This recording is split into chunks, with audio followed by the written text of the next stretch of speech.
ये देखिए आप लोग, बारिश का सीन हो रही है और हीरो हीरोइन भीग रहे हैं पहले से। देखिए ये हमारे प्रदूषण साहब हैं, जो क्या कंपनी का नाम बोलिए तो किस चैनल पे जाएगा आपका?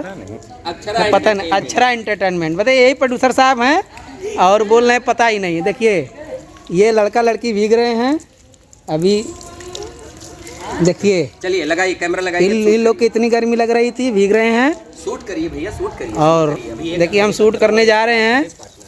हाँ भैया, गाना बजाइए। उधर दिखाइए। हाँ ठीक जा रहा है। नहीं जा रहा है, अब आया। अभी भी नहीं आ रहा है। अभी भी नहीं आ रहा अभी बिल्कुल नहीं आ रहा है। और ऊंचा करिए। नहीं आ रहा है। गाना बजाइए, गाना बजाइए। हाँ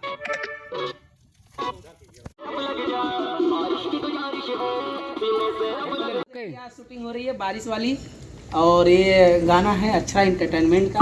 देखिए हीरो हीरोइन भीग गए हैं। और हाय फरेंडा, देखिए भीगने के बाद ये हमारी हीरोइन है। हीरोइन क्या बोलना चाहती है? पायल जी नाम है। और बताइए जी पायल जी, बताइए बताइए गाना कैसा लगा आपको? मेरे को गाना बहुत ज्यादा अच्छा लगा। आज मजा आया शूट करके? बहुत। ये गणेश भैया के बारे में क्या कहना चाहते हैं, अपने हीरो के बारे में?